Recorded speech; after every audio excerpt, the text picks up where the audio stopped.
जय राधा माधव कुंजा बिहारी।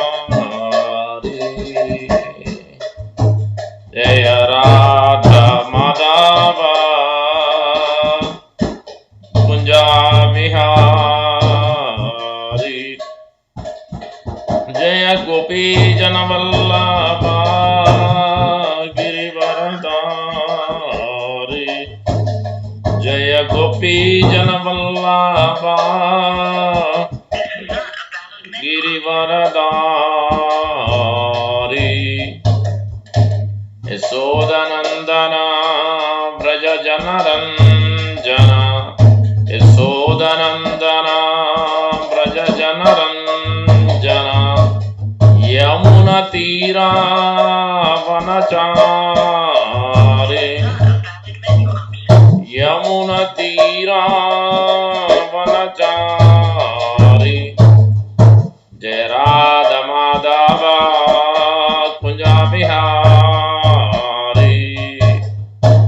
जय राधा माधव कुंजा बिहारी। जय गोपी जन वल्लभा गिरिवरधारी।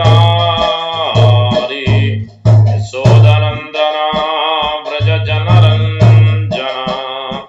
यमुना तीरा वनचारी। जय राधा माधव कुंजा बिहारी। जय गोपी जन वल्लभा गिरिवरधारी। यशोदनंदन व्रज जनरंजन। यमुना तीरा वनचारी। राधा माधव कुंजा बिहारी। हरे कृष्णा कृष्णा कृष्णा हरे हरे। हरे राम राम राम हरे हरे। हरे कृष्णा कृष्णा कृष्णा हरे हरे। हरे राम राम राम हरे हरे। हरे कृष्णा कृष्णा कृष्णा हरे हरे। हरे राम राम राम हरे हरे। हरे कृष्णा कृष्णा कृष्णा हरे हरे। हरे राम राम राम हरे हरे। हरे कृष्णा कृष्णा कृष्णा हरे हरे। हरे Ram Ram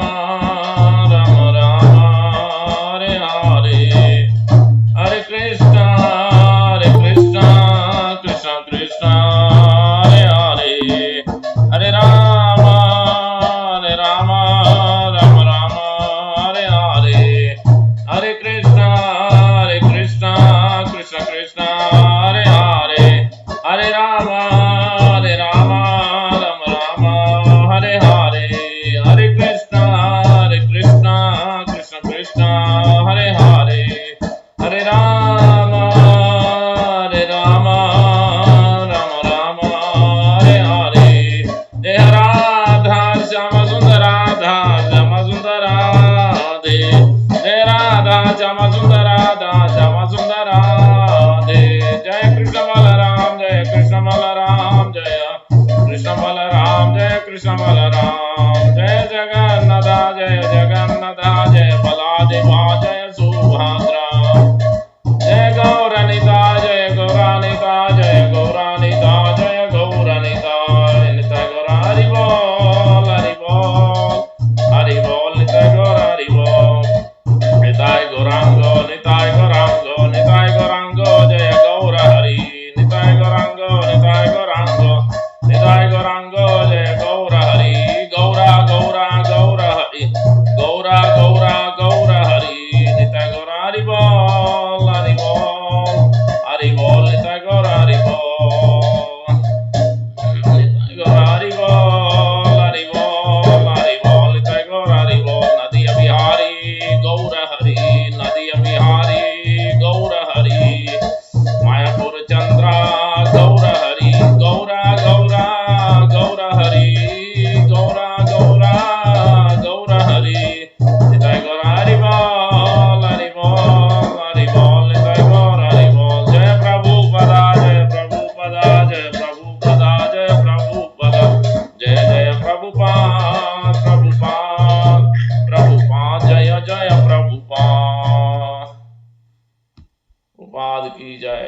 Devam Vishnupad Paramahamsa Parivrajakaacharya Ashtottara Sata Sri Srimati Divine Sri Bhaktivedanta Swami Prabhupada ki jai. Devam Vishnupad Paramahamsa Parivrajakaacharya Ashtottara Sata Sri Srimati Divine Sri Bhakti Siddhanta Saraswati Thakur Goswami Prabhupada ki jai. अनंत गौड़ी वैष्णवंद की जय। नमाचार्य श्रीदास ठाकुर की जय। प्रेम से कहो श्री कृष्ण चैतन्य प्रभु नित्यानंद श्री अद्वैत गदाधार श्रीवासादि गौर भक्त वृंद की जय। श्री श्री राधा कृष्ण गोप गोपीनाथ श्याम कुंड राधा कुंड गिरि गोवर्धन की जय। ब्रजभूमि श्री वृंदावन धाम की जय। नवद्वीप मायापुर धाम की जय। श्री क्षेत्र जगन्नाथपुरी धाम की जय। गंगमयी यमुनामाई की जय। भक्ति देवी तुलसी महारानी की जय।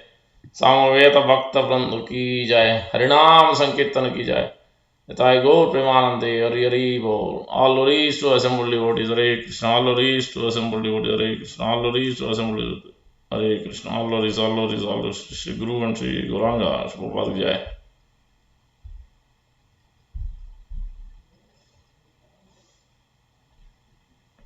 नमो विष्णुपदाय कृष्णपृष्ठाय भूतले श्रीमते भक्तिवेदांत स्वामी नाम नमस्ते सारस्वती देवे गौरवाणी प्रचार निर्विशेष शून्यवाद पाश्चात्य देशतारिणे. Thank you for joining. We are reading from Bhagavad Gita. Let me share. Chapter 2, contents of Gita summarized. Verse number 17 and 18 today.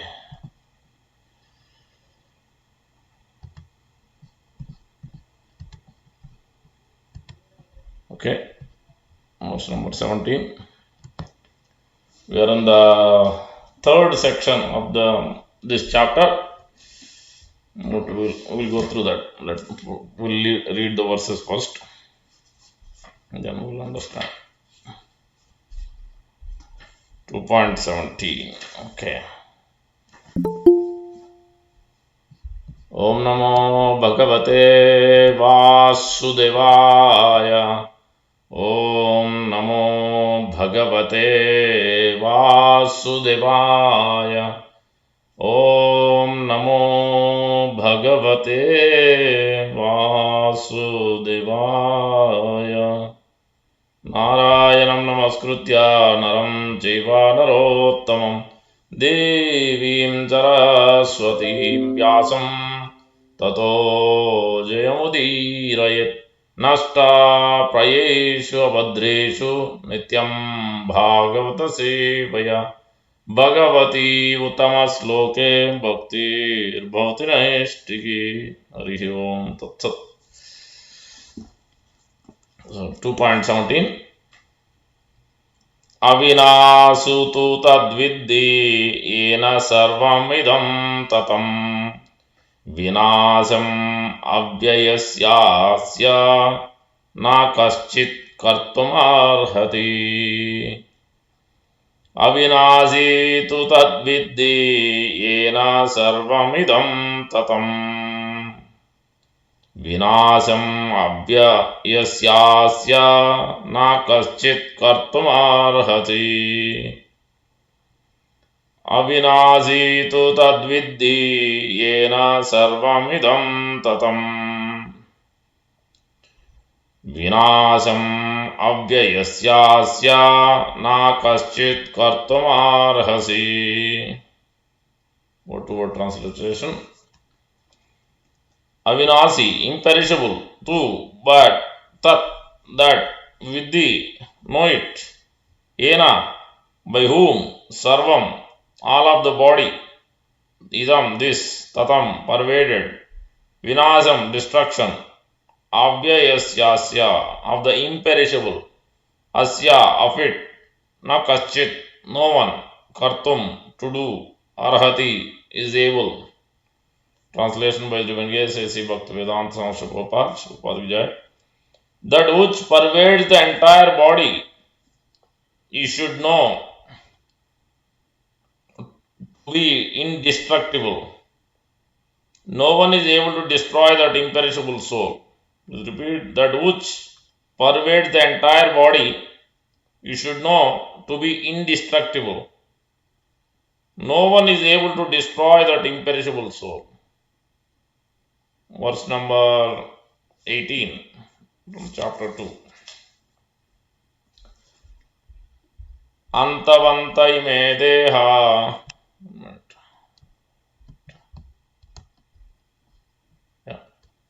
Antavanta ime deha nityasya sharirinaha anasino aprameyasya tasmad yudyasva bharata. Antavanta ime deha nityasya sharirinaha anasino aprameyasya tasmad yudyasva bharata. Antavanta ime deha nityasya sharirinaha anasino aprameyasya tasmad yuddhasva bharata. Word to word transliteration. Antavanta, perishable. Ime, all these. Deha, material bodies. Nityasya, eternal in existence. Uktaha, or said. Siririnaha, of the embodied soul. Anasina, never to be destroyed. Aprameyasya, immeasurable. Tasmat, therefore. Yuddhasva, fight. Bharata, O descendant of Bharata. Translation. The material body of the indestructible, immeasurable, and eternal living entity is sure to come to an end. Therefore, fight. O descendant of Bharata. Repeat. The material body of the indestructible, immeasurable, and eternal living entity is sure to come to an end. Therefore, fight, O descendant of Bharata. Stop here. We will try to understand what Krishna is indicating here for us. Om Ajnanatimirandasya Jnananjanasalakaya Chakshurunmilitam Yena Tasmai Sri Gurave Namaha. Mokam Karoti Vachalam Pangum Langete Girim Yatkrupa Tamham Vande Sri Gurum Devatarina Paramananda Madhavam Sri Chaitanya Eswaram. Hari Om Tatsat. वाञ्छाकल्पतरुभ्यस्य कृपासिन्धुभ्य एव च पतितानां पावनेभ्यो वैष्णवेभ्यो नमो नमो। वैष्णव की जय। जय श्री कृष्ण चैतन्य प्रभु नित्यानंद श्री अद्वैत गदाधर श्रीवासादि गौर भक्तवृंद। हरे कृष्णा कृष्णा कृष्णा हरे हरे, हरे राम राम राम हरे हरे। श्री चैतन्य मनोभीष्टं स्थापितं येन भूतले स्वयं रूप कदा मह्यं ददाति स्वापदान्तिकम्। रूप गोस्वामी प्रभुपाद की जय, गौर भक्त वृंद की जय। So, discussing today second chapter, contents of Gita summarized, and this chapter has many sections. So the first section is describing about the Arjuna's further lamentation, further doubts, and also his qualities of a great Vaishnava, great realized person who is ready to surrender. So before surrender, whatever qualification somebody needs, so that is being expressed here. He has understood his weaknesses, and he has understood also he is not able to go beyond, and he is not able to decide what is the duty of a person. So especially in a crucial juncture, which is on the battlefield. So that is the section 1, the pre-qualification before surrendering to a spiritual master, pre-qualification for a living entity in the path of science of self-realization. That is the first section. And also the last question of Arjuna, where he was arguing with Krishna, and he was also Krishna also chastising him, the weaknesses, pointing out his weakness. And then he came out from that bewilderment. Then he understood, okay, now it is a point of me to accept my weaknesses and take the shelter of the spiritual master. So that is the from verse number 1 to verse number 6. He accepted inaction. I don't know now what to do, whether to fight or not fight. Then 2.7 is another second section, verse itself. It is completely describing the surrender, identifying his weaknesses, Hridaya Daurbalyam. We discussed in detail in the previous classes. Those who haven't heard before, you can go to my YouTube classes. You can subscribe there. You will get all the classes previous, all the way from 18th chapter. We started many months ago, recording all the classes based on my spiritual master instruction to make it available. So now the second section is that. Then the third section began where it is called Sankhya Yoga or Jnana Yoga, from verse number 11 onwards all the way till verse number 30. So here Krishna started explaining or answering the questions of Arjuna. Arjuna had expressed his doubts in the first chapter. These two verses, whatever we read today, very simple, basic things. But how come we are not able to follow it everyday basis? So that is what is the main crux within the essence is there in these two verses, even though it looks very simple. It's just saying, yes, we all know that body is perishable and soul is indestructible, immeasurable, but still we are not able to put that into practice. So what is that which is causing it? That we have to understand from these two verses. That's what Krishna is telling Arjuna, because Arjuna is also in the put into that same platform where Arjuna also couldn't decide. He was also acting on the same platform as us. So even though he is an elevated personality, he was a close friend of Krishna, he was a Sakyaras, he is not a ordinary person. He is a confidential devotee or associate of the Supreme Lord. But for this situation, Bhagavad Gita to be come about, so that Arjuna is put into that position as an instrument. So here, so that's why it's, because Arjuna has expressed his doubt, Arjuna has conditioned of and expressing his reason for not fighting, not doing duty, which is compassion and enjoyment and destruction of dynasty and simple activity. So those first two things, compassion and enjoyment, is being addressed here, because first the compassion is coming where the compassion should be applied. He didn't know, and then enjoyment, he is thinking for not doing the duty is what he was thinking, if I not fight with them, my own family, then otherwise if I win, even if I win also, whom I am going to enjoy, because all my family is killed, on the especially on Kaurava's side, even on his side also, because in battlefield means many will be killed, both sides. So then what is the point of fighting? So that was his argument. There will not be enjoyment. So no point. Why should I fight? These are two reasons. So in this way, 5 reasons was expressed in the first chapter, and then also the many details were described how the material nature is there in the first chapter. And it's also one more point is the how by taking a wrong association, by not following the direction of a saintly person, not following the direction of a shastra, not following the direction of a superiors, what will happen if you don't follow, and we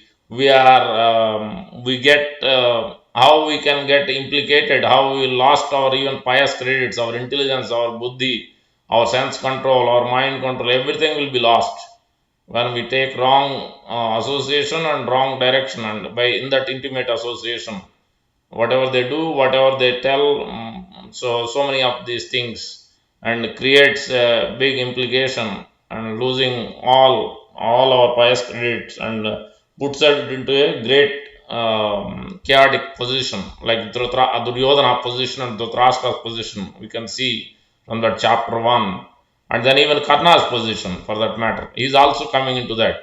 So this is regularly it happens to all of us, especially being Karna also, because he is seeing, he is getting, he is seeing already got his, what has happened, he was trying to marry Draupadi, and he went for Swayamvar, but by seeing that he couldn't get Draupadi, from that point itself he built his mind and his senses already got agitated, and he is against, basically he has that what you mean, envious mentality. I didn't get it, but Pandavas got it. Draupadi, I am supposed to marry, but Pandavas got it. So the same mindset is there. and then that create an impact on his senses, mind, intelligence, and then to such an extent that he associated with Duryodhana and he didn't even put his intelligence. Whatever they say, then he was also actually igniting more, saying, yes, bring Draupadi here and let's fight, let's kill them, let's harass them. So, this is the envious mentality. This is the jealousy and envious mentality. So, that is what has created. And then, generally, when we go through this, anytime we don't get something which we are looking for, we should leave it, because if Krishna's mercy, if we have created some particular bank balance before in terms of karma and pious credits, we will get it. Otherwise, even though we may try so hard, we may be intelligent like Karna, we may be so much expert. He was actually expert, more expert than Arjuna and all. But if the will of the providence, the supreme divine intervention is not there, no matter how much we are Janma Aishwarya Sruta Sribhir, whether we are very knowledgeable, education wise, beautiful, and strength, and influence, and money, everything we have. But if the Lord's mercy is not there, we cannot do it. So that's what has happened to Karna's case. But he didn't realize when the situation happens, then those who are intelligent, they understand that this is Krishna's mercy. I shouldn't inflict pain on others because this situation was not congenial for me. This situation has actually helped my enemy. So actually he will be okay with that. But those who are in the passion and ignorance, it creates a big impact, and then it creates animosity, enviousness, and jealousy. So these things are being expressed in the chapter 1, and it is Prabhupada gives a wonderful, nice story, simple story, but it explains the whole thing in that simple story of one day the herons and crane story. This is so crane. Already cranes, yeah, one of the crane, not all the cranes. One of the crane went and joined herons, and then he started going and making friendship every day, and then coming back. Then his father or mother asked the cranes, where are you going? Then he told, yeah, this is where I'm going, associating with them, it is nice. So yes, then his father and mother tells this crane, don't go and associate, you don't know what these herons do, so you will get unnecessarily punished or implicated. Don't associate with them. No, but crane tells, no, I'm smart, I'm intelligent, I know, so I will not. I will just watch. I just want to see what they are doing, and that's how he didn't care much. He didn't take the instruction seriously. He thought, I'm great, I can do it. I know what I'm doing. I can protect myself. So in that way, Crane went and keep on associating. Then one day they took, okay, so are you coming with us? We are going on vacation. Then they all went somewhere else, some other place. And then Crane also went with them flying. And then they went to a place where they were hungry and thirsty. Then in some field, natural field, and there were some crops growing, and then grains are there. And then they didn't realize there was a net. And then the herons went there and then started eating. Then crane saw that, oh, this seems, the crane doesn't want to eat it. Crane knows this may be something fishy, but herons went and eat it. But crane is also okay. They went there and just watching what herons are doing. So, but it is there under the net. There was a net at the bottom. The herons didn't realize, and crane also didn't realize that. He's just sitting there, standing there, and watching. And then this was a hunter has done this act. Then obviously hunter caught them, these herons, and obviously crane was also there. Then crane started arguing, hey, how come I didn't eat not a single grain? But obviously hunter will not leave, hunter will not listen or leave anything which has come in the net, whether you done the activity or not, whether you ate or not. Ultimately he wants his food. So obviously he took all of them. In this way we can see, by taking a wrong association, by not following instruction and thinking that we can do ourselves, we are qualified, we are intelligent, we are smart, then this is teaching us through this simple lesson that we should be very careful in whom we associate and whom we follow. So that's what has happened. Dhritarashtra also got into this because Dhritarashtra actually little bit better than Duryodhana and Karna, but somehow or the other, because of the power and so many other factors, pratishtha and puja and whatnot, and Dhritarashtra also got allured. Oh, let my son be sitting on the throne. Let me, I will also enjoy this kingdom. So he got somehow or the other because of the affection and attachment to his sons. Then he was pulled into it. He didn't pay attention to Vyasadeva. He didn't pay attention to Krishna. None of them. So this is what is happening in the first chapter. And then because of that, then even Arjuna was also kind of put in that condition, not exactly at the same platform of them, but at least it is he's been put on currently as an ignorance on the bodily concept of life. But at the same time, he has pious credit. If you look at the last verses and the beginning verse of the second chapter, he is telling, oh, no, I don't want to fight. Even if you give the whole three worlds, the opulence, the whatever you have in the three worlds, means heavenly planet, higher planets, I don't want. I don't want it. I rather want to renounce and go to forest. I don't want to fight, even if you give three worlds also. So that means his senses are in control. But Duryodhana and Dhritarashtra are looking for that kind of wealth, that kind of pratishtha, that kind of influence, everything they want to enjoy. But Arjuna is expressing, that means he has the saintly qualities, he has that science of self-realization, qualities of that. But he is put in that condition because sometimes as devotees also, we don't know where the compassion should be applied.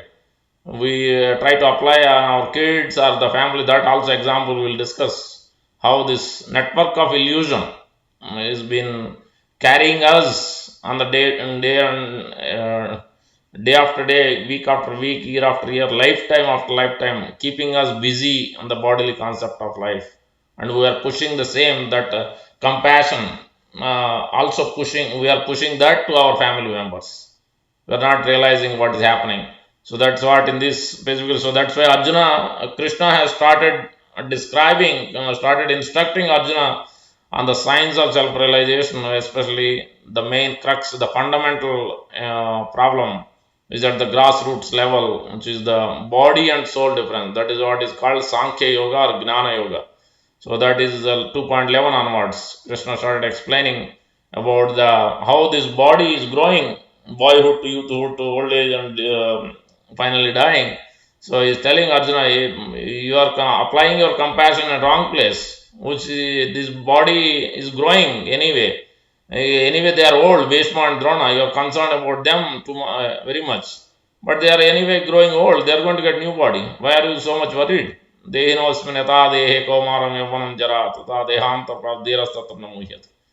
Then he further, you must tolerate. Yes, obviously it will create some painful situation. You cannot, because you have so much affection for many years. They have taught you and they are affectionately fed you on so many things they did. So obviously you will have to tolerate because you have to perform the duty. In a matter of duty, what is important, what you should do, what you shouldn't do. Because if you don't perform duty, what will happen? It will create a sinful activity actually. As a Kshatriya, you are not supposed to do. That's why Krishna is mentioning further that Matra Sparsastu Kaunte Sitoshna Sukutokta Agam Payano Anityastu Tam Sitiksho Bharata. So sense perceptions are always there because of our bodily contact with Bhishma and Drona in this life. But what has happened in the past life? That also Krishna explained in 2.12, where Krishna told, I am eternal, you are there with me, and all of them, all these Bhishma Drona were there, all the kings were there in this life, in front of us. And in the past life also, they all were there, even you were there. In future also, they're going to be there. But you are, because you don't remember, you are worried about this condition right now, but rather they are eternal. Everybody is eternal. So don't be worried about this temporary condition and tolerate it. So that in that way, Krishna is giving that compassion is being placed in a wrong place. You be compassionate of the soul, not on the bodily level. So in that way, Krishna is coming to that point 15 and 16 is expressed that one who is understanding where the compassion should be applied. He is understanding the difference between the body and soul, and he is tolerating the painful situations, difficult situations we all go through in life. Then for them liberation is guaranteed. Krishna is mentioning that in the 15 and 16 verse. And he is mentioning, he is understanding that living entity is understanding Sat and Asat. What is temporary, what is permanent. And for temporary things, you must tolerate. Because of the association and attachment, obviously you will feel some difficulty, you will feel some pain, you will feel some distress, lamentation. But don't worry too much. Don't lament too much. Be in the current, be in the present. Don't be in the past, don't be in the too much dreaming about the future. So be always in the present. So that is the mode of goodness. So that's what Krishna is explaining. Now coming to this verse, these two verses, important point Krishna is making. Avinasu tadvidhi yena sarvam idam tatam. Avinasi tadvidhi. So he is telling this particular soul or the consciousness which is pervaded, yena sarvam idam tatam, which is pervaded throughout this body. Anasina aprameyasya, which cannot be destroyed. Aprameyasya, you cannot even measure it. Anasina aprameyasya. Na kachit kartum arhati. That is what it is. No, Anasina is in the 18th.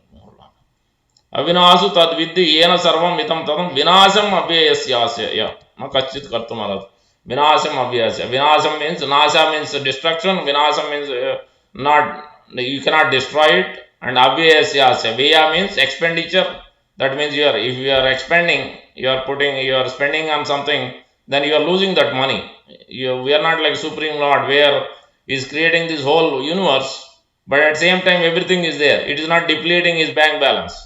But for us in material world, anything you spend, then you are depleting from your original resources. So that is what. But here it is mentioned anas, means it will not destroy. Abhyayasyasya, and yeah, same thing is mentioned in a different way. Yeah, imperishable. That's what it means. Abhyasya means it is not going to be perished. So this soul, the consciousness. So what that consciousness, as soon as you walk in, you are, even though we may be blind, so the consciousness can be easily seen. We may be blind, but if we are in a summer season, we can feel the hotness. Or when we move into the air condition, then we can feel the cooling. Even though we may be blind, we may not be able to see, but we can perceive it. Same way, the consciousness is perceived. If somebody pinches the body, so you can see the pain throughout the body. You can feel that. That is the consciousness. So that's what is been explained here. Nanasino aprameyas. What is it? Avinasi tadvidhi. Yena sarvam idam tatam. And then abhyasyasya, which cannot be destroyed. This imperishable soul cannot be destroyed. So what does that mean? So we have to understand the soul has this. First of all, understand the bodily construct. Then we will go to the example. So the bodily construct is there is a gross body which is made up of earth, water, fire, air, ether. These are the 5 gross elements. Then there is subtle element, mind, intelligence, false ego. That means layers. Different kinds of layers, different structure is there. We'll go one by one. The gross body is that 5 element. Then the subtle body is the mind, intelligence, false ego. Then further than that is the soul. And then above than that is the super soul. So by the divine supervision of super soul, soul is situated. Soul is getting a particular body. That's why it is meant Saririnaha in the next verse. Saririnaha means that Sarira means body. Saririnaha means one who is possessing this body. That's why it is mentioned embodied soul. The soul which is there in the particular body. That's why it is called embodied soul. Saririnaha. So that is being placed, soul is being placed in a particular family, particular body, particular country or a place by the Supreme Lord through external energy, Maya Devi. That living entity is being placed, not directly. And based on the what we have done in the past life. Karanam Guna Sangha Sad Asad Janmayonishu. So according to our activities, it is being placed. Now this is the one layer of it. But then it has the karmendriyas, gnanendriyas, which is the what is causing. Karmendriyas means these hands, legs, the working senses basically. And then you have Jnanendriyas, which means eyes, the ears, the nose, the tongue, and the skin. And then it has its sense objects. That means eyes has a vision, tongue has a what is that? Tongue taste, nose has a smell, skin has a touch. So these are the five senses and five sense objects. It is mentioned tanmatras. Then you have this karmendriya, and these are jnanendriyas, this knowledge acquiring senses, jnanendriyas. So that's where the first problem is. Our body, we are operating on the bodily platform because of this knowledge. What kind of knowledge we have at these five levels? The knowledge acquiring senses, at the vision, at the hearing, at the taste, at the smell, at the touch. How they are grabbing onto the network of illusion, and that's what is making us be always operate in either in ignorance or passion and be on the bodily platform. So that's what is happening. And there is another level to it. There is a six layers are there, and underlying that factor in this all these levels is the air. There are 10 kinds of air. So that's why when we go to any, especially Ramanuja Sampradaya temple, when they offer the food, they chant this mantra: Om Pranaya Swaha, Om Apanaya Swaha, Om Samanaya Swaha, Om Vyanaya Swaha, Om Udanaya Swaha. These five kinds of air. Then we have also other five kinds of air. Actually, the yogis follow. It is when the yogis, especially Patanjali Yoga Sutra, is defines this. There is a soul has a two divisions. Soul has a two characteristics: Paragatma and Pratyagatma. Paragatma means the soul is attached to a condition, on the bodily condition. Soul is attached to the sense enjoyment in relation with the body, our senses, and our family and our extended family. That is called Paragatma. The yogic process of yoga is taking this particular position, transferring that soul from this Paragatma to Pratyagatma. Pratyagatma means coming out from all the association with the material aspects, the attachments, everything from these sense objects by purifying these 10 kinds of air. So these 10 kinds of these 5 kinds of air are primary, and then there are subtle airs, which is Naga, Krokara, Kurma, and Devadatta and Dhanunjaya. These are the total 10 kinds of air. So through Bhakti Yoga or through any yoga process we follow, to purify this air. Ultimately, when somebody has to perfect his life and go back to spiritual world, the air must be purified. And so that is very important. So to understand also, this air is situated, this first five kinds of air, the prana is situated in the heart, where the heart is there. Prana is situated in the chest and the heart. It is floating. Actually, the soul is floating in this prana air within this heart, within the heart section, in the chest area, and it is making sure all the connections, the energy through the red corpuscles, it is going through the rest of the body. But it is situated. This air, prana air, is situated in that particular section. Then we have Vyana. Vyana means apana. Apana. Apana means the expulsion or the throwing out all the waste material which is there below the belly, below the navel, and above the legs. So that particular portion, that's where it is called. That's why this is pranamaya kosha. There are 6 koshas, 6 layers underlying. So pranamaya kosha and manomaya kosha, pranamaya kosha, annamaya kosha, manomaya kosha, jnanamaya kosha, vijnanamaya kosha, and anandamaya kosha.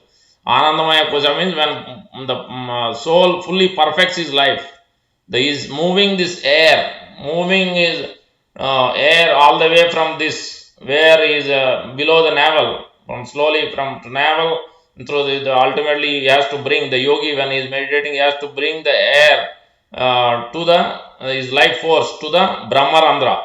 That's when he perfects his life. He transfers from this planet to earthly planet all the way through 7 planets, and then he will enter into the Brahma Jyoti. If he is meditating on the supreme personal form of the Lord, then he will enter into Vaikuntha.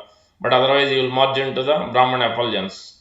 He is meditating on the impersonal aspects, even though Paramatma, he might be meditating. But so only if he has a meditating on a personal form, then he can enter. So that is a pranamaya question.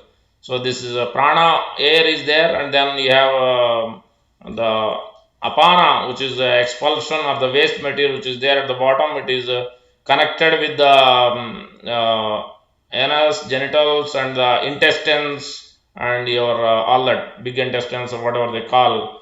So it is helping in going through that. So that's why it must be senses must be controlled. The mind should be controlled. That means is mentioned also the breathing. The main point of pranayam. Prana means this life force, prana air, and yam means yama niyama rules.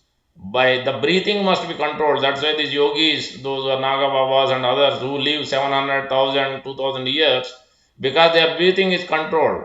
When we are overeating, when we are oversleeping, when we are doing anything not regulated, then even when we not follow celibacy, all these actions has a more breathing. We do more times breathing than we are spending there, because life force, the lifetime is given when the time of the birth, how many breathings you will have this particular living entity. So it is defined as that. It is not defined as how many years he is going to live. It is defined under how many breathings he can live, how many breaths. So that's how it is characterized. So this breathing is controlled. The yogis will not do, will they control their regulating eating, regulated sleeping, regulated sleep, regulated recreation, everything is regulated. So that's why they don't increase their breathing. So they control that air. So that's why this prana air is very important, controlling the air. And then we can act in a particular mode, means in a goodness instead of a passion or ignorance, when there is a regulation in our activities. So that's what pranayama, through that physical exercises, and then ultimately it is they are trying to control that air and breathing. So prana and then apana, then you have udana, samana is there in between the chest and also above this navel. That is a samana, which is digesting the things what we eat, the in between that, between this lungs and all those, it is passing through that life air and making sure the liver, the lungs and everything is getting the energy and getting transferred. All that is carrying that particular prana, then samana, then vyana, and then there is also neck and head. There are different the when we breathe in, when we take the food, it is coming through this nostrils and not nostrils, the esophagus or whatever you call. Through that we get through the food. So the neck and head, and then rest of the all the joints and nerves, there is one kind of air. So that is prana, apana, samana, and udana. And then in this way, these five kinds of air is controlling a particular section of the body, and then passing the energy through different parts of this body. And then you have naga, which is used to in belching, and when we eat too much, sometimes we get belch. So that is naga. And then krokra is opening the eyelids and blinking, is krokra. So, and then you have Devadatta and Dhananjay. In this way, there are 10 kinds of air that must be purified through either Bhakti Yoga or through this Ashtanga Yoga or Hatha Yoga, which is given by Patanjali. The yoga they do, even this air also, especially the Naga and Krokara, Kurma, which is also helping the Kundalini. People say that will open your Kundalini. So that is also going through this, purifying that particular air element, then all they can do this. So that is the pratyek atma, the bringing, the transferring the soul from parag atma attachments to pratyek atma. So this is all technicality. Now we will come to the point of this, how this soul is pervaded. So this is the our living entity, the ordinary soul, the jiva. Its position is limited, but it is similar to the where, but compared to the supreme lord, super soul. Super soul is pervaded throughout this universe, throughout not only one living entity, but all living entities, all jivas, not only human being, but all living entities. It is mentioned as Sarva Kshetreshu Bharata. Kshetram chap mam vidhi Sarva Kshetreshu Bharata. Kshetrajna. We are Kshetrajna because this body is called Kshetra. Ajna means one who understands this Kshetra, that is Kshetrajna is soul. So he knows only about his pains and pleasures of his body. But the Supreme Lord is Sarva Kshetreshu. That means he knows in all living entities because he is there as super soul. And he knows also throughout these universes, everywhere, material and spiritual world, because everything, everywhere is pervaded. It is mentioned in each and every atom he is there. Ekopi aso rasaitam jagadanda kotim. Andantarastu paramanu chayantarastam govindamadi purusham tamaham bhajam. He is there situated in each and every atom. In this way, he is able to know what's happening. Because of the consciousness, the supreme consciousness, our consciousness is called regular consciousness. When it is talked about the Supreme Lord or Super Soul, then it is called super consciousness or supra consciousness or supreme consciousness. Because the Supreme Lord knows everything and is able to, by his consciousness, the sun is coming, moon is working, all the everything, whatever this, all the universe are floating, everything is happening. Who's the cause? Is Karanodaka Sai Vishnu. Minute he is entering into Karana motion, then the from his navel, from his inhaling and exhaling, these universes are coming out as breathing. And then again he is entering as Garbhodaka Sai Vishnu into each of these universes. Because of him, that consciousness is there, super consciousness is there. So that's why universe is existing, universe is floating, everything is happening, the activation is happening because of him. And then we are existing because again Garbhodaka Sai Vishnu is expanding a super soul, like Kshirodaka Sai Vishnu, Paramatma, another name. So because super soul is there, that's why soul is able to exist. So because we are part and parcel of Krishna, so if super soul is not there, soul cannot exist on its own. So in any living form, whether human being or ant, in all living species of life, everywhere the super soul is there along with the soul, which is in the heart area, the soul and super soul. And further it is mentioned in this way we understand the consciousness is pervaded. And Shastra is explaining, giving the example, just like the sun is situated where? Sun is situated in the sun planet. But then everywhere it is pervaded. Everywhere. In the heat and light, where it is coming from? Sun is there all the way somewhere else. But then how are we getting the heat and light? Because that is what is through supreme consciousness of Supreme Lord, the sun and the heat and light, everything is coming from the toenails of the Supreme Lord from Golok Vrindavan by his power. Sun is getting and is transferring that energy throughout this universe. One sun is only there in all 14 planetary systems. Such a huge space, gigantic space. And one sun can cover and can disperse or distribute the heat and light, even though it is situated all the way so many miles of distance, thousands of miles distance, but it is being distributed. So that is it is meant Ekadesa Stitasyagne Jyotsna Vistarani Yata Tatedam Akilam Jagat. So even though it is situated in one place, but everywhere it is distributed. That is super consciousness. Same way, the soul, even though it is minute, but it is distributed, the consciousness is distributed throughout the body. So that's why we could feel the pains, pleasures, happy, whatever. Everything is because soul is there. Minute soul passes away from this body. So that's why there are three conditions are there. Soul has three conditions, three states, not conditions, three states of soul. First state is called Jagruti, wakefulness is awake. And then there is the second condition is called Swapna. Swapna means dreaming. When we sleep, we dream sometimes. And so the Swapna dreaming is that is the second stage. That means we are semi-conscious. So we are not fully unconscious, but we are semi-conscious. And the third stage is called Sushupti. We are unconscious. That Sushupti is like when the living entity is passing, the soul is passing from this body, one body to entering into another body.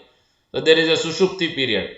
Either he is entering into the abdomen of Mahavishnu, or that is also Sushupti because he is in a deep sleep. Mahavishnu in deep sleep also, and then the soul is also entering, that he will be in a deep sleep. When the again next day starts, then again he will enter into somewhere else, some planet, some family, some place is entering again, taking up some body, some species of life. So this is right, and then that Sushupti means that 7 months period, the living entity leaves this body and entering, there is a gap, that is 7 months period, because at the 6th or 7th month is getting the consciousness. Until that, when the the P like form will be generated when the male and female come together, conceive. So then it increases and increases. At the seventh month, the consciousness actually gets activated. Until that, it is dormant. Then he started jumping, moving here, there. That's why they feel those bodies moving, babies moving here, there, kicking, this, that. So that's why it is very important to eat only certain foods, not so much pungent and spicy, and it creates even more pain to the baby inside. Already is in a painful situation, that water and so many bugs, insects biting, is crying, so many things are happening. So that's why it is Shastra suggests we have to eat only certain type of food and try to be more sattvic, not take mode of passion or ignorance type of foods and activities. Otherwise, it implicates that particular baby, the living entity. When he comes out, also it has that impact.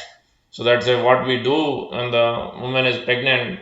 So we have to be very careful. Otherwise, it has its effects on a particular in that living entity. So in this way, Shastra is explaining how the soul has these three states of consciousness: Jagruti, Swapna, and Sushupti. Now, this network of illusion, because of the senses are there. So it is mentioned just like Prabhupada also gives another example here. The next verse is connected with that. What is that? Anasino aprameyasya. The 18th verse.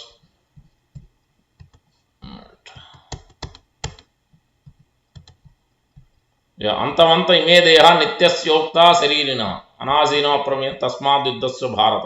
So antavanta ime deha. Here now in the previous verse it is mentioned about the soul, and then this verse is mentioning about antavanta, means it is going to end. Which one? Deha. This body, which is the soul is covered with this current body. So that body is going to end. Anasino Antavanta ime deha. So the body is going to end. Nityasya ukta. Saririnaha.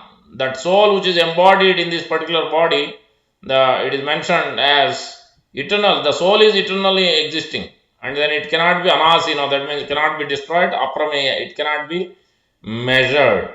Because the soul size is 1/10,000 tip of the hair. Tip of the hair itself is small. You cannot see it. You cannot measure it. Tip of the hair, at least we can see it, but 1/10,000 size of the tip. So no instrument can measure it.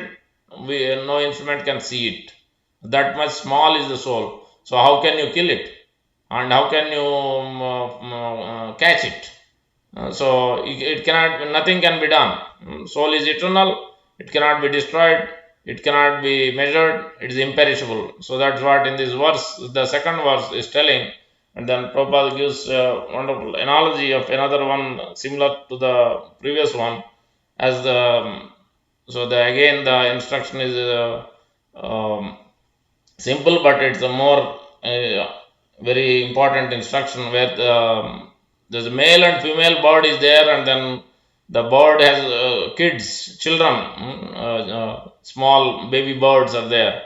Then the father and mother goes to get the food, and they tells the kids who are in the nest, don't go anywhere, be here, we'll bring the food and be here, don't go anywhere. But then they go, and before they come back, then they see some grains below, and then they both talk to each other, the kids. Our father, mother, why wait till our father, mother comes? Because we are hungry. So since these grains are there, let's go and eat. What is the problem? I'm going and eating. So they didn't pay attention, and then they went ahead, and then they started eating. Obviously, there was a net underneath. Then they got caught. This net is a net. This net is explained as actually three modes of material nature: mode of passion, ignorance, goodness. It is nothing but the rope. When you take one rope, three modes is three ropes, and three ropes you permutation and combination 3 into 3 9. So you take three ropes, and then you make that one single thread. So that becomes 3 into 3 9 thread. It becomes strong attachment. So that's a different mix of modes. That means sometimes Ignorance is mixed with passion, passion mixed with goodness. In the material world, there is no pure goodness. In the spiritual world, it is Visuddha Sattva, pure goodness is there. Even though people may operate on goodness, but it is mixed with a little bit of passion or ignorance, and depending on what time of the day is operating on and what place he is operating on. Because one who is in the earthly planet is predominantly in passion, one who is in the lower planet below the earthly planet is predominantly in ignorance. One who goes above these planets, more and more passion, more and more goodness, slowly passion and goodness mix.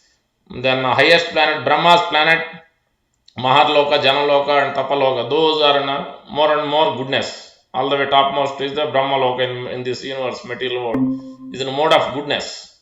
So that is so in this way this network of this net which has been caught, these child birds caught this got caught into this net by the hunter. So that is nothing but three modes of material nature. They got allured and attracted. So the sense, knowledge acquiring senses, the ears, the eyes, the it is like the eyes is nothing but a vision. So the vision is attracted. Sometimes we get attracted by seeing something, food, and then these five senses is very important. How we got attracted and entrapped, get allured, and like these birds got allured and went ahead and they started eating, and then they got caught. And then the parents came back, and then they saw that they got caught. They were crying for help. Then the mother immediately was attached so much to the kid. Then they, oh, let me help. Then he went and started to help, and then he also got caught. Then the father realized, father saw both of them. Oh, if I go, I will also get caught. I will also have to die. So let me go away, run away from here. Then he is the intelligent. So it is mentioned as this is the network of that. The hunter is nothing but a Maya, the external energy, and then the underneath by the Prakriti, the external energy, Durga Devi. Then the three modes of material nature is working depending on the living entity, how he is utilizing his senses, his knowledge acquiring senses, especially mind and intelligence, how he is guided. So to that degree is becoming allured. So these five senses, it is mentioned as, I will give the examples how we can understand. The eyes, the vision is like a moth. Moth is always gets as soon as it sees a light, then a fire especially, or it gets attracted and get entrapped and enter into it, then it will die. So moth in this way, that means it is so much captivated by this vision theory. So that is in the same way we are also the living entity. Also, the vision gets covered. We can see as example of a dense fog many times during the especially humidity and winter season. In the beginning of winter and during the winter more than summer, when there is a lot of humidity, temperature is abnormal, then we see the fog. So when there is too much fog, especially when you are going through the highways, it will be even more dangerous, especially Alabama and all this east coast, especially more than south, west or south. Too much, even when it rains, and also sometimes when it's fog and rain, both are there, it's even more dangerous. Even through Pittsburgh, Philadelphia, Pittsburgh area also, when you travel at that time of the day, early in the morning when there's too much fog, or in the night also, and then that means completely like same way our vision is being covered. When there is a fog, what will happen? Regular lights, regular our eyes will not work. You need, even the car regular lights will not work. You need a fog lights. You need fog. Still, even you have to be very careful. So same way, the eyes must be very carefully be employed in a regulated manner. When it is not, that means it has to be guided by these like a fog lights. It must be guided by Shastra, Sadhu, and Guru constantly, regularly, day after day. It's not like a once in a blue moon I will take the guidance. No, it is every day. Otherwise, because that's what we are seeing. We are in the network of illusion of these five senses under the knowledge acquiring senses being grabbing. Even though we want to do something, oh, I want to read Bhagavad Gita today, then it's not happening. Something is catching us and taking us away from it and that action. Or we want to do some good deeds. Even that also it is catching us and putting in something else. Somehow or the other we are being dragged away from the right activity. So the because of the vision, the eyes being allured, eyes being caught into this fog, dense fog. That means ignorance. The fog is compared with a dark ignorance. Only when we use that fog light, when we are guided by sadhu and shastra and guru, by through the instructions, and then automatically our intelligence becomes sharp. Then we have, instead of regular vision, we have a laser vision. We have called shastra yonitva, shastra chakshu. Then automatically we don't get allured, we don't get captivated. Even somebody instructs, oh, let's go today to a party, let's go to some movie or some club or something. So we won't get attracted. Even if we go, we will not. We are some, our mind, our senses are in somewhere else. We are not there. We are just giving company, but we are really we are not. But if you do again and again same thing, then definitely our senses will be agitated. Even though how hard we try, because in that company automatically it won't work, because that's how these three modes of material nature work. Maya is very strong. We are not. We are ordinary. We are not so strong. We are not like Haridas Thakur. We are not like Prahlad Maharaj. We are not in that mature stage. So that's why it is that's why we have to be very careful how we use this. Don't We shouldn't be entrapped by this dense fog or the ignorance. Especially we have to try to operate on goodness. Otherwise, like a moth will enter into fire. So it will enter into fire, and then automatically death will come. That's what this story is telling. The hunter story, the four birds, two male and female, and children is telling. We think that our family, our kids, or somebody is going to save us, but children couldn't be saved, mother couldn't be saved, father who realized, self-realized out of the four, then he was saved. So before it is too late, give this self-realization. If you want to be saved, if you want to protect someone in your family or anybody, then you become self-realized and you also give that self-realization to others. That is the best way to apply your compassion. That is the best way to really get happiness and protect yourself and also all of them. So that's what this particular incident, that particular story is telling.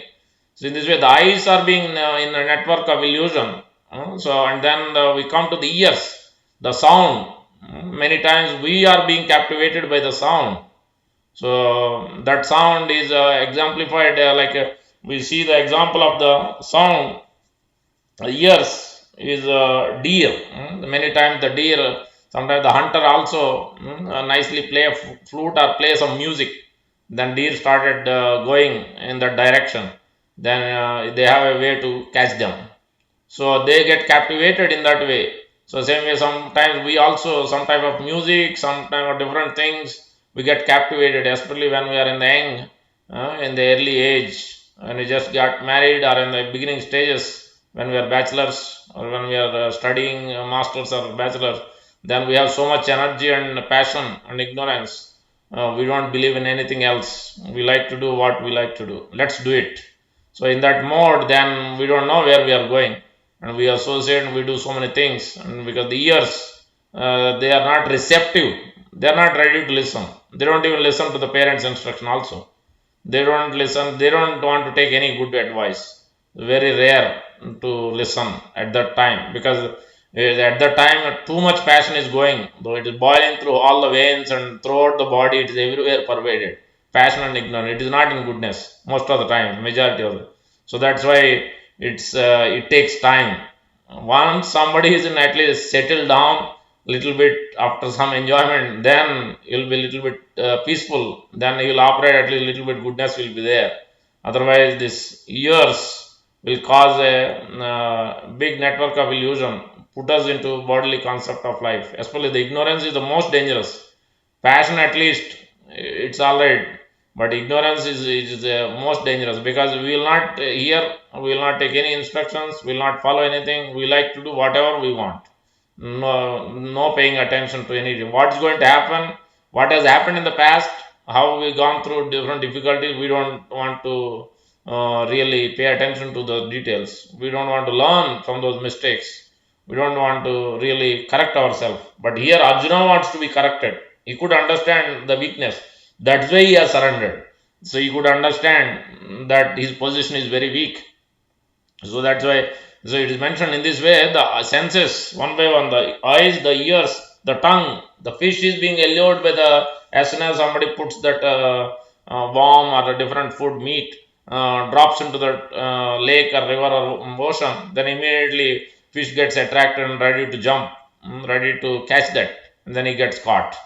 So the same way, the tongue, that's why the Shastra is telling the tongue must utilize to chant the holy name of the Lord as much as possible. Whatever time we can at least start somewhere. So because anyway that is the Yoga Dharma for this age. Kalavata Dhari Kirtana. You chant, okay, if you want to follow any particular religion, that's fine, but chant some name of God. That's what every Shastra, whether you take a Bible or Quran, any Zoroastrian, you take anything, yeah, it all has holy name of God. Some are personal, some are impersonal. Either way, there is some mantra, there is names of God, they chant.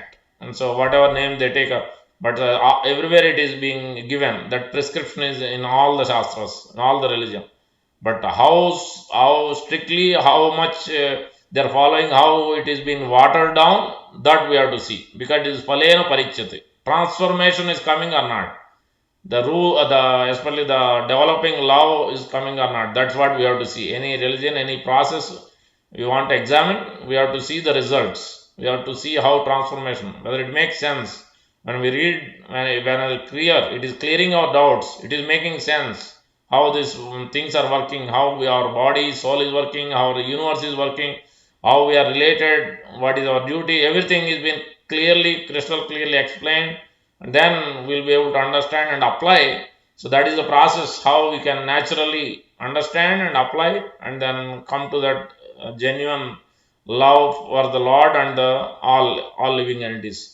So that's why these senses must be very carefully applied.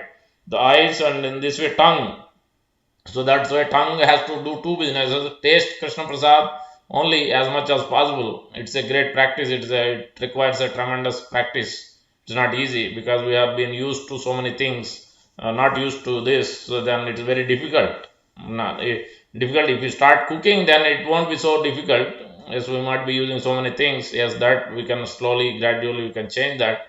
But ultimately, that Shastra is telling in Advaita Acharya Prabhu's example in Chaitanya Charitamrita, Shastra is especially those who are in a Grihastha ashram, even it applies to others also. Those who are in a Grihastha ashram, Shastra is telling the male or men supposed to work, get money, and then the woman or Mataji is supposed to cook and offer various variety of items to the Lord, and use that money in that way to serve the Lord. And also they should serve the guests. They should always invite guests and offer that this prasadam to other living entities. So human beings, it could be animals, it could be birds. So many, especially those on grihasthasam, they are supposed to give to other. So those who are in brahmacharya, those who are in other living entities, those who are in the vanaprastha or sannyas, because they are dependent on the grihasthas. So in that way, because it is called grihastha ashram, when we are not so much attached, we are only attached, okay, let me nicely cook food and let me enjoy. If that mentality is there, the tongue is always looking for taste, for our own pleasures. And then we are thinking, this, yes, nice food, so let me enjoy. Let me, today I ate this, let me, tomorrow I will go here, or I will do this cooking or that thing. In this way, constant we are thinking, we are getting attached to the certain things. And one day when we don't get at home or wherever restaurant, we don't like it, we'll argue and we'll create a chaos there also. And because to that extent, when we operate on the mode of goodness, when we operate on the mode of ignorance and passion, even at home also sometimes, because of just food, it creates a disturbance within the family also sometimes, because the tongue attachment to the food, so that happens when we operate on that passion. But when we realize that whatever food we are getting, that is by the mercy of Krishna, at least we are getting food, somebody is cooking and giving. Imagine what is happening in Somalia and other places, so many other places where they are not getting proper food. They don't even get. So what is our situation? At least we should be peaceful and understand that at least Krishna is giving. By the mercy of Krishna, we are able to get particular food prasadam. So in this way we should always be satisfied and regulated in our eating habits also, so that way we don't get agitated. So that's why this tongue is main also culprit, because it can bring us down. All the other senses are depending on this tongue, especially Shastra is telling vacho vegam, because when the tongue is eating whatever they like, then it is not able to control the speech. So that's why people get agitated in the meetings, in their conversations, in their dealings. Like Dhritarashtra, you can see Duryodhana. Like Vidura was a great exalted devotee, but minute he told, he gave a good instruction to Dhritarashtra. But Duryodhana got so much agitated, he told, "Who is this son of a kept mistress? Kick him out. Just leave him with a breath." Such a strong words against a great devotee, such a senior, such a almost like a father. He's a father. He's a father because they're all in the same family. Dhritarashtra and Vidura and Pandu, they're all three of them are brothers. And then Duryodhana is younger, and then he behaved in that way. Even though that's why elders, superiors, even somebody says something, we should leave it. We shouldn't go back. We shouldn't talk back to them, especially our superiors, especially parents or elders, fathers, brothers, or whoever. Then it honestly, especially if they are devotees, if they are especially in a mode of goodness, they are regulated, they are correct, then we should be even though we think that we are correct, we should not retaliate, because that is not good for us.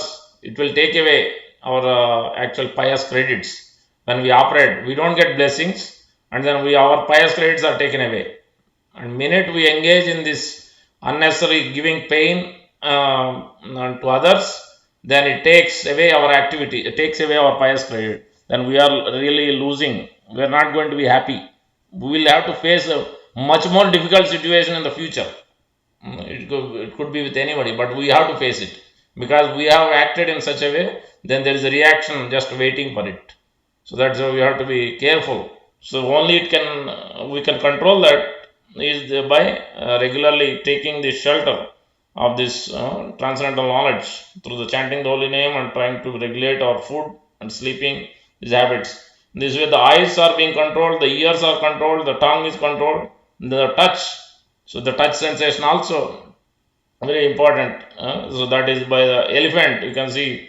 So and many other examples. So we see that elephant, they bring they put in front of female animals, and then they dig a hole in between, they cover with leaves, then they bring female elephant close, then they get captivated, the male elephant, then they fall into the ditch, then they catch that elephant and take it. So in this way they get caught, but they are not realizing.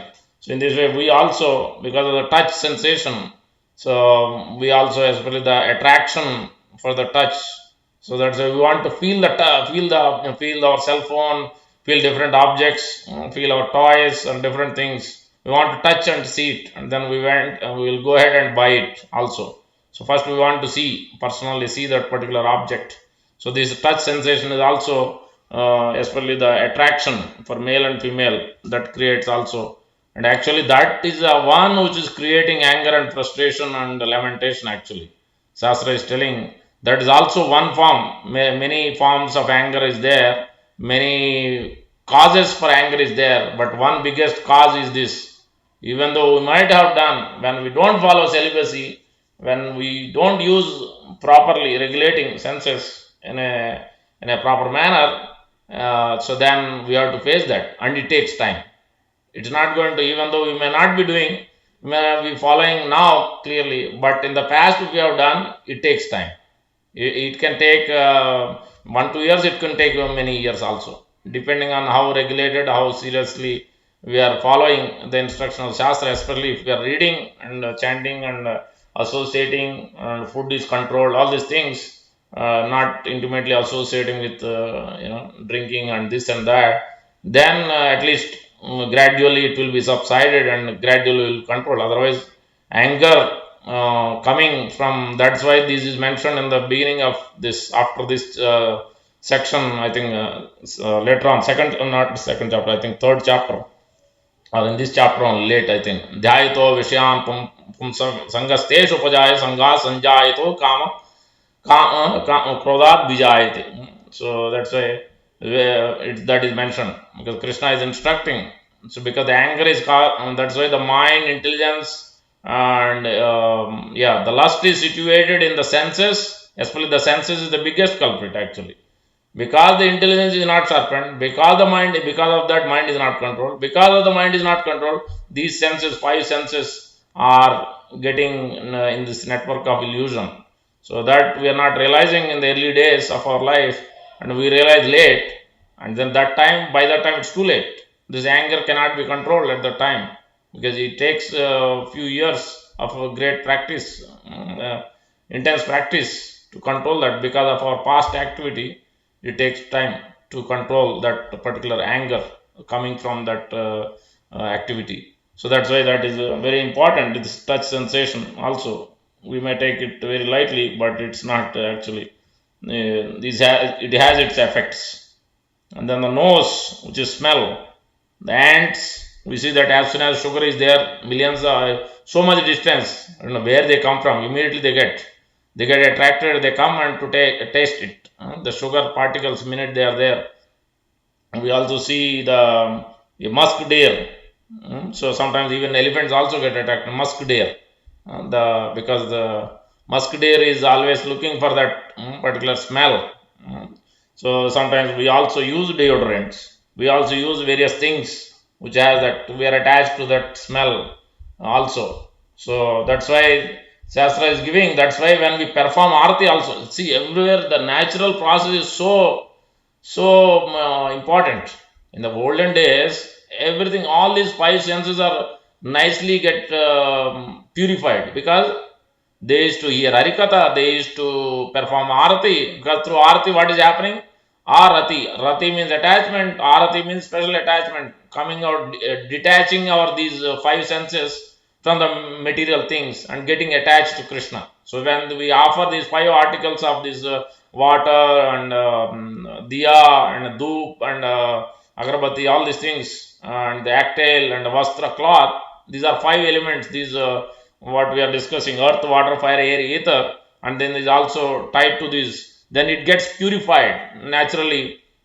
It is purifying this vision, the smell, because actually when we are doing arati, we are supposed to see through that light, Lord, because we can see the reflection, especially if you're during the Damodara Ashtakam, if you do, you can see when you're offering that light, you can see in the Lord's face. So that's how we are supposed to see. Then our vision is getting purified when you are doing that. Same way, our smell is getting purified. That's why when we offer whatever wonderful things we are attached to, the flower, it could be flowers, it could be anything.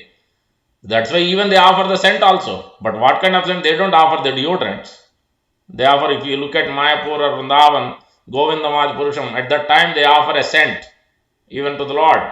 They have a, that's why all these are there in the previous days. Not only the Lord, yes, obviously they used to apply the Sugandh, that is called Attar. That is the from natural sources. Now I don't know how they are making, but in the olden days it is from natural sources. They apply on the Lord and then they used to apply on themselves. So in this way, they will not get attached, because they are using as a prasad of the Lord. In that way, they are not using so many deodorant, this and that, so many unnatural things. It has isobutane, which is not good. It is all chemicals. Whatever kind of foam, whatever kind of deodorant we use, 99.9% is all chemicals, which is, it is also, some of them are cancerous also. So that's why we have to be careful. There is a health perspective is also there in this. So that's why we have to be, this kind of smell has a also has attachment. So that's why in the olden day they used to use this gandha, saffron. Gandha means to cool the Lord. Obviously, when we apply, they used to apply on the head and throughout the body. It used to be cheap. Now it's so expensive. But in those days, sandalwood is so cheap. It is available, and everybody used to buy that, and then especially in summer season to cool down. So in this way, everything is so naturally. They used to hear Harikatha. They used to go to temple. They used to visit temple once a day at least. They used to associate. They used to offer something. They used to, definitely they used to take some fruit or something Obviously, that's why when we see Aarti also, they are offering some money they put on the plate.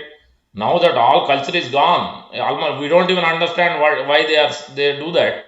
But it is all in line to these Gnanendriyas, five knowledge acquiring senses, how they get entrapped. Actually, if you use it rightly, there is a much more enjoyment. Shastra is telling, Rishabhadev is instructing, tapasa brahmacharyena samena damena cha brahma saukyami anantam. Whatever happiness, flickering happiness we are getting through using this in ordinary way, these senses, if you use it in an exactly opposite way, in a mode of goodness, in a controlled, regulated, we get much more enjoyment and we get much more free will. Actually, we are thinking, I have a free will, I can do whatever I like. But rather, it is actually we are being controlled. We are not realizing. But when we go to this mode of goodness, we have a much more free will. Much more free will. We control the mind, we control the intelligence, we can control the time. Otherwise, time is controlling us, time is pushing us, doing different things. We are not able to do certain things because we are being entrapped by these things. Material nature is forcing us to do because of our past karma and because of our keep on doing against the instruction of Shastra. But as Paramatma, super soul is there, like as a fog light is there, is guiding us, but we're not understanding, we're not turning towards him, and he's also guiding through superiors, advanced devotees, through Shastra, so various avenues, sometimes through difficulties, sometimes through criticism. We are not seeing that kind of understand, we don't have that understanding, sometimes through criticism also. Then because it is, we think that it is not our mistake, but we are not realizing this criticism is trying to help us actually realizing what is the reality. How we are being, that means something else we have done in the past, that's why we are being criticized. Sometimes it is to teach a lesson, to come out of this conditioned state also. So that's why everything we have to take it as a mercy of Krishna, whatever is happening in our life. And we shouldn't renounce our duty. That's what Krishna is telling to Arjuna. Hey, you are being attracted by these Gnanendriyas, these five senses. You are thinking, I am compassionate to my Drona, Acharya, and Bhishma Pitama, but it is on the bodily concept of life. You are thinking no enjoyment, but actually you are thinking that enjoyment on the bodily level. Because the actual enjoyment is there when you perform your duty, not tied to the body. Because just by saving for these two of them, or just Kauravas family, your whole dynasty, the whole praja, all the living entities there in the kingdom, you are putting them in distress because not following dharma, that means they will be implicated. So nobody will have a peaceful life because of them. Because Duryodhana has that character. He wants to enjoy. He doesn't want to give happiness to others. He doesn't care about what's happening, what's going to happen with others. He's been captivated by these. So Arjuna also got captivated to some extent. So that's why Krishna is telling, don't worry, they are going to die anyway. They are going to get new bodies. Soul is imperishable. You cannot kill them. It is so small. You cannot even catch it. So why you worry about that? You perform your duty.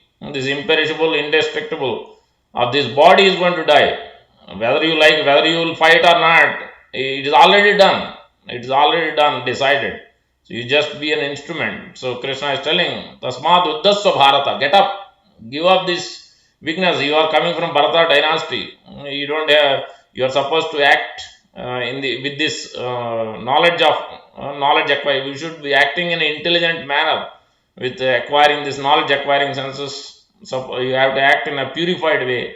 Don't act in a way which is completely covered up like a dense fog. It is a dangerous situation because you can hit into an accident in any minute.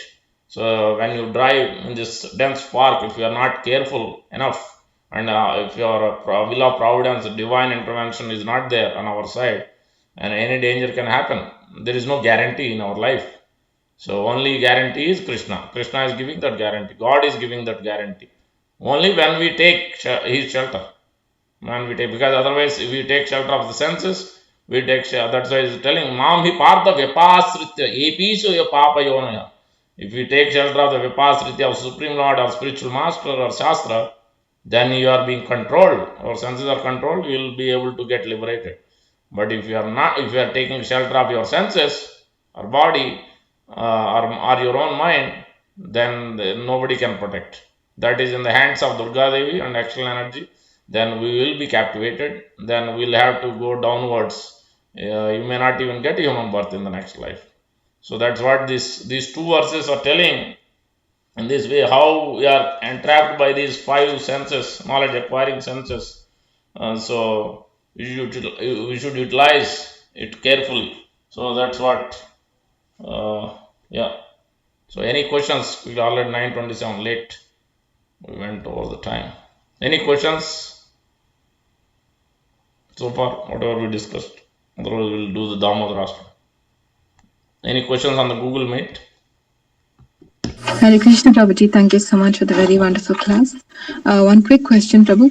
Like Yes. how you were talking about anger, especially like how the past actions of us has actually, we are getting the reaction of it now. Correct. Like, but during initiation, all our past reactions are all like nullified by the Lord and because of the acceptance of the spiritual Correct. master. So how can we kind of understand that these are our past reaction, or is it like after initiation till now, Yeah. whatever again bad thing that we have done, that's Correct. cumulative? That's what. Yeah. The one I am talking about is after initiation, because at the time of initiation, Guru is taking the karma until that point. But because the fruitive activity, because of that sportive mentality and that what do you call proclivities is there in the heart, in the mind, in the senses. So it takes time. When we don't regulate, when we don't follow clearly, and then there is implication, especially the attachment. If you have, especially the touch sensation. So when that is getting attracted by that opposite energy, then that creates a great anxiety and anger. So in the coming years, so it takes time to subdue that. So, but when we realize it, when we repent, when we seek the mercy of the Lord, and then we start applying this, when we don't keep our mind idle, we are chanting, we are chanting the Bhagavad Gita verses or something, or are hearing lectures, or listening to something useful, mind control, something to control our mind or senses, then that will help to ease and be peaceful. And then in that way, we'll be able to quickly subdue, and naturally we'll be able to control that anger. But if we again do the activity, then again we are in the same position. So it takes time. That's why Shastra is telling Tatten Kampam Susamekshamano Bunjana Evatma Krutam Vipagam Hridvaga Vapubir Vedadanam. So Shastra is telling patient. We have to, yes. Even if you follow Bhakti Yoga process also, we still need to be tolerant. We still have to go through difficult because of our activities. Yes, we have to face some reactions. Our own activity. If we are impatient, we are intolerant. Oh, I have done chanting. I have done so much, so many years I spent, but still I have this problem, that problem. Yes, depending on how serious we are, because lifetime after lifetime, and then in this life also we are continuing to do certain way, then it takes time. It's not in 1 minute, because we are not chanting purely, we are not doing activity with full consciousness, full remembrance, full receptiveness. Then obviously how can we expect that from Krishna also in the same way? Because that's why he's telling etamam prabhaddamiti tamstate. To the degree you are putting your energy, your time, your thoughts and everything, to that degree is reciprocating. For Vrindavan Vasi, they are putting 100%. They are not concerned about anything and everything. Nothing they are concerned about. They are fully focused on Krishna only. If some milk is overboiling, this or that, they are not concerned about. They are concerned what is pleasing to Krishna, what is going to please, what is going to help me to serve Krishna more. Then even if they go to hell or heaven, they don't care. So that is the mood. They are completely devoid of karma or gnana or yoga. They don't want any benefits. So that's why Krishna is also reciprocating. He wants to be controlled by them. He wants to play with them. He wants to be there with them all the time. But those who are not in that level, then accordingly Krishna is also reciprocating in the same way. But he's compassionate, he's cooperative, he's giving, he's trying his best and giving through different avenues. He's giving the knowledge, is arranging different things, He is not taking things away, at least because we have food, we have job, we have money, so we have nice family, all these things, because still we are not actually it is not that we have done a great activity, that's why everything is nicely happening in our life. No, actually it is by mercy of Krishna we are able to be in this current situation. We should be satisfied and happy and pray to Krishna that thankful for what you have given. So let me use it in a right way going forward, more regulated way, more to come towards you. How please instruct me to move close to you. So let me become your servant. Sakrut deva prapanno tavasma yachate abhayam sarvada tasmai dadami etat vratam mama. Let me you Krishna, you become mine and I am yours. So with that particular kind of thought process, then naturally Krishna is telling as Lord Ramachandra is giving that assurance, abhayam sarvada tasmai, all the time I am giving protection.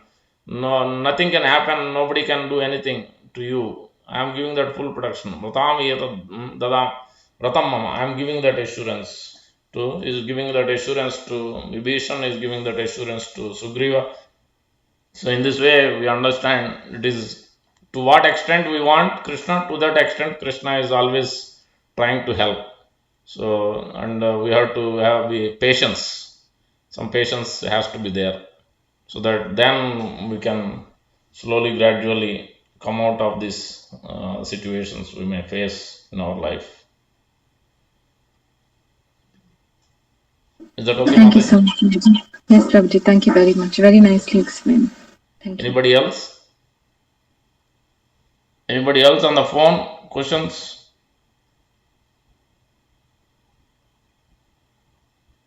Hare Krishna, on the phone, anybody has questions? It is clear? Okay. Okay. So tomorrow, so we'll do Damodarashtam quickly. Already late. Sorry. No, another class is also starting. Okay. Let me sing. I didn't ask anybody else.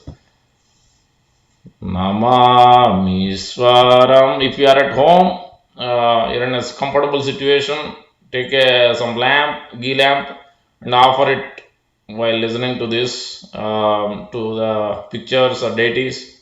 If you don't have pictures, you can offer in the mind to Yashoda Krishna. Uh, this particular verse is offering our lamp. So that if you are not in a situation, then you just listen and meditate within the mind. You can offering a lamp. Think in that way. So because Krishna is Bhava Grahi Janardana, he can see, he can accept in whatever way you offer. So, but if you are in a situation, then we should offer. It's not that, oh, I have things, but I want to do it in mind. No, that's not what Krishna is telling. If you are in that situation where you don't have things, then yes, you can offer in the mind. But if you have things, then we should offer with what we have. So we'll sing that. There's a kksongs.org. You can search for Damodarashtakam. These verses are there.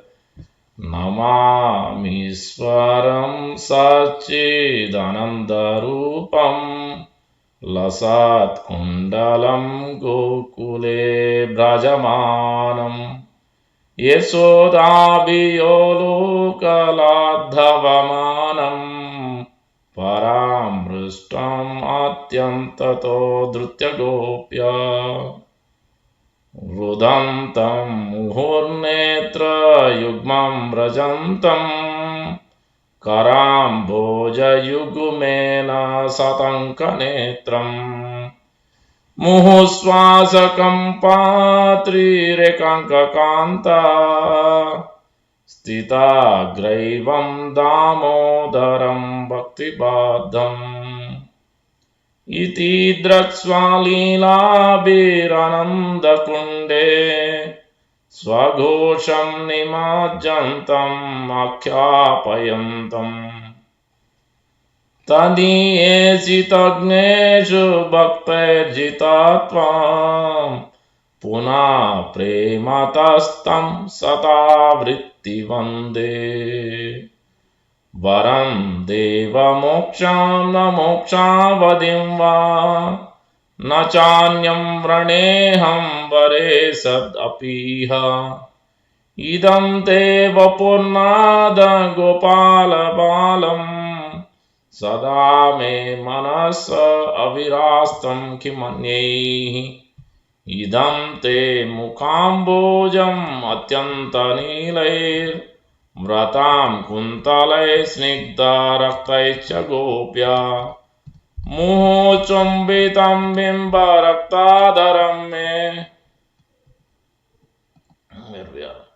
मनसा अविरास्तम् अलं लक्षलाभैः नमो देव दामोदरानन्त विष्णो प्रसीद प्रभो दुःखजलाब्धिमग्नं कृपादृष्टिवृत्यातिदीनं बतानो गृहाणेश माम् आज्ञम् अधि अक्षिदृश्य कुबेरात्मजो बद्धमृत्यैव यद्वत् त्वया मुसितौ भक्तिभजो कृतौ च तथा प्रेम भक्तिं स्वकं मे प्रयच्छ न मोक्षे ग्रहो मेऽस्ति दामोदरेह नमस्तेऽस्तु धाम्ने स्फुरदीप्तिधाम्ने त्वदीयोदराय विश्वस्य धाम्ने नमो राधिकायै त्वादीया प्रियायै नमो अनन्तलीलाय देवयतुभ्यं नमामीश्वरं सच्चिदानन्दरूपं लसत्कुण्डलं गोकुले व्रजमानम्. Since we are late, I'll just read quickly. Already late. To the Supreme Lord, whose form is the embodiment of eternal existence, knowledge and bliss, whose sharp-shaped earrings are swinging to and fro, who is beautifully shining in the divine realm of Gokula, who, due to the offense of breaking the pot of yogurt that his mother was churning to butter and then stealing the butter that was kept hanging from a string, is quickly running from a wooden grinding mortar in the fear of Mother Yashoda, but who has been caught from behind by her, who ran after him with the greatest speed. To that Supreme Lord Sri Damodara, I offer my humble obeisances. 2. Seeing the whipping stick in his mother's hand, he is crying and rubbing his eyes again and again with his two lotus hands. His eyes are filled with fear, and the necklace of pearls around his neck, which is marked with 3 lines like a conch shell, is shaking because of his quick breathing due to crying. To this Supreme Lord Sri Damodara, whose belly is bound not with ropes but his mother's pure love, I offer my humble obeisances. In this way, we will be bound with love actually. Otherwise, we'll be bound with the network of illusion, which we are discussing. So, that's what these actual Damodara Ashtam is telling. Which bondage? You want bondage with Krishna or bondage with this network of illusion of these 5 senses? So, number 3, by such childhood pastimes as this, is drowning the inhabitants of Gokula in pools of ecstasy and is revealing to those devotees who are absorbed in knowledge of his supreme majesty and opulence that he is the only conquered by devotees whose pure love is imbued with intimacy and is free from all conceptions of awe and reverence. With great love, I again offer my obeisance to Lord Damodara hundreds and hundreds of times. Number 4. O Lord, although you are able to give all kinds of benedictions, I do not pray to you for the boon of impersonal liberation, nor the highest liberation of eternal life in Vaikuntha, nor any other boon which may be obtained by executing the 9 processes of bhakti. O Lord, I simply wish that this form of yours as Balagopala in Vrindavana may ever be manifest in my heart. For what is the use to me of any other boon besides this? O Lord, your lotus face, which is encircled by locks of soft black hair, tinged with red, is kissed again and again by Mother Yashoda, and your lips are reddish like the bimba fruit. May this beautiful vision of your lotus face be ever manifest in my heart. Thousands of other benedictions are of no use to me. Number 6. O Supreme Godhead, I offer my obeisance unto you. O Damodara, O Ananta, O Vishnu, O Master, O my Lord, be pleased upon me. by showering your glance of mercy upon me. Deliver this poor ignorant fool who is immersed in an ocean of worldly sorrows and become visible to my eyes. Number 7. O Lord Damodara, just as the two sons of Kuvera, Manigriva and Nalakuvara were delivered from the curse of Narada and made into great devotees by you in your form as a baby tied with rope to a wooden grinding mortar. In the same way, please give to me your own prema bhakti. I only long for this and have no desire for any kind of liberation. Number 8, last. O Lord Damodara, I first of all offer my obeisances to the brilliantly effulgent rope which binds your belly. I then offer my obeisances to your belly, which is the abode of the entire universe. I humbly bow down to your most beloved Srimad Radharani, and I offer all obeisances to you, the Supreme Lord, who displays unlimited pastimes. Shri Damodar Ashtakam ki jai, Shri Radha Damodar ki jai. Thank you very much.